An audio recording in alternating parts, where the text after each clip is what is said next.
बिस्मिल्लाहिर्रहमानिर्रहीम अस्सलामु अलैकुम दोस्तों, मैं हूं जवाद बाकिर और आप देख रहे हैं जवाद बाकिर व्लॉग। एक और जुम्मा नून लीग पर भारी पड़ गया। सुप्रीम कोर्ट का जो अब हुक्म आ गया है, क्या इसकी वजह से पंजाब में इलेक्शन हो पाएंगे? फंड्स का मसला तो हल कर दिया सुप्रीम कोर्ट ने।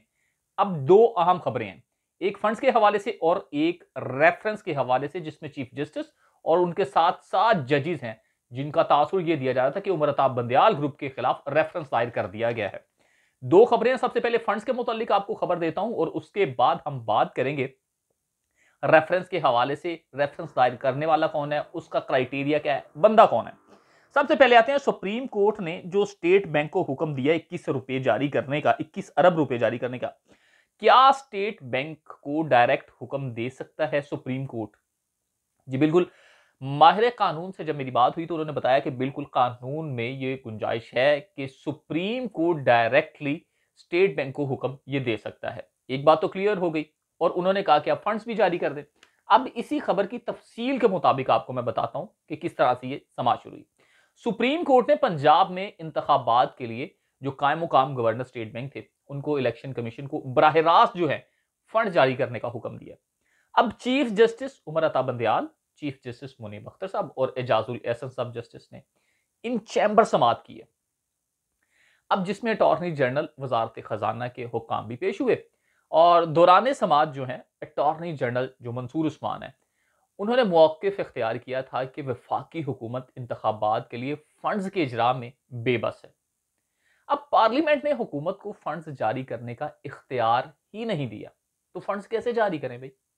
अब ये बात उन्होंने क्लियर कर दी है। ये बहुत आम खबर थी।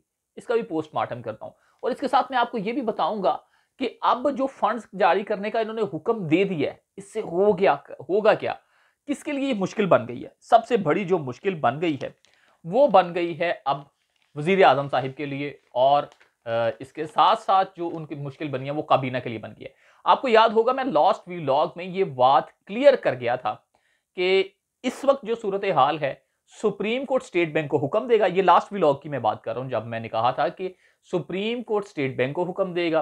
अब स्टेट बैंक जब वो जारी करने देगा तो फिर वजारत खजाना आड़े आ जाएगी। जब वजारत खजाना को भी बुलाया जाएगा तो वजारत खजाना भी मुआवजत करेगी कि पार्लियामेंट हुक्म नहीं दे रही, ऑर्डर नहीं है, वो पास नहीं कर रही। अब इसी तरह का दाव पेच खेले जाएंगे। एक बात तो ये क्लियर हो गई, जहां पर हर हरबा इस्तेमाल किया जाएगा इलेक्शन को डिले करने का, मतलब आप अक्टूबर में इलेक्शन होते हुए नजर नहीं आ रहे। यहां तक बात थी। इसके बाद ये तमाम गेम में जस्टिस जो है chief justice of Pakistan Umar Ata Bandial साहब हैं, उनके खिलाफ रेफरेंस दायर कर दिया जाता है। उमर अता बंदयाल समेत सुप्रीम कोर्ट के 8 जजेस के खिलाफ सुप्रीम जुडिशल काउंसिल में रेफरेंस दायर कर दिया जाता है। अब चीफ जस्टिस समेत 8 जजेस के खिलाफ रेफरेंस मियां दाऊद एडवोकेट ने दायर किया है। ये कौन है ये भी आपको मैं बताऊंगा। जिसमें आइन के आर्टिकल 209 और जजेस कोड ऑफ कंडक्ट की दफा 3 6 और 9 को बुनियाद बनाया गया।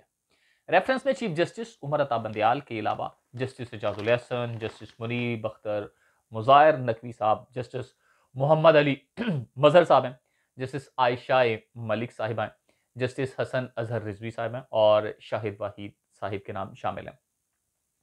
अब रेफरेंस में कहा गया है कि पार्लियामेंट के जो मंजूर करदा बिल को समात के लिए मुकर्रर करके इख्तियारात से तजावुज किया गया।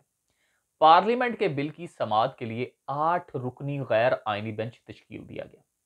रेफरेंस में मजीद कहा गया है कि सुप्रीम कोर्ट प्रेक्सिट एंड प्रोसीजर जो बिल है इसके खिलाफ हुक्म इम्तना अदालती नज़ायर की खिलाफ वर्जी है।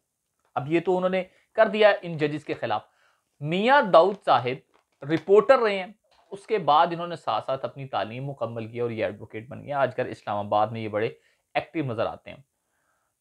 जैसे हमारी सोसाइटी में कुछ लोगों पर ये एक निशान एक लग जाता है या एक लेबल लग जाता है कि ये इस पार्टी को सपोर्ट कर रहा है। वो रिपोर्टिंग में आपको नजर आता है, वो एंकरिंग में नजर आता है, वो सहाफत की दुनिया में नजर आता है, वो अगर आप वकील हैं तब भी नजर आएगा। यानी किसी ना किसी पार्टी के साथ आप जुड़े नजर आते हैं, आपकी बातों से ऐसा लग रहा होता है। ये हमारे सोसाइटी की मैं बात कर रहा हूँ, ये मेरा पॉइंट ऑफ व्यू कुछ और है, वो अलग से एक बात बन जाती है। मियां दाऊद साहिब रिपोर्टर भी रहे हैं। उसके बाद ये लाहौर हाई कोर्ट में खास तौर पर ये रिपोर्टिंग करते थे। लाहौर हाई कोर्ट इनकी बीट थी। अब उसके बाद ये इस्लामाबाद चले गए हैं। इस्लामाबाद जाकर ये तमाम काम कर रहे हैं और ये अगर देखा जाए तो जो आम तासुर सोसाइटी में मिलता है वो इनका एक इनको जो ये जिसे कहते हैं पंख मारता है वो नून लीग की तरफ ये नजर आते हैं। ये अब रेफरेंस से निकलेगा क्या, ये एक बहुत बड़ी कहानी है। मतलब कि अब chief justice of Pakistan Umar Atab Bandial साहिब के सर पर भी तलवार लटकनी शुरू हो गई है, यानी कि अब उन्हें भी कटहरे में खड़ा किया जाएगा एक हाजिर सर्विस चीफ जस्टिस को जो सर्विसेज दे रहे हैं। अब उनके साथ साथ जो उनके साथ वाले जजेस हैं, 7 जजेस मजीद हैं, जिनमें एक खातून भी है जो कि पहले लाहौर हाई कोर्ट में जस्टिस रह चुकी हैं, वो भी अब अदालत के कटहरे में होंगी। ये तमाम काम बड़ा भयानक और खौफनाक होने वाला है।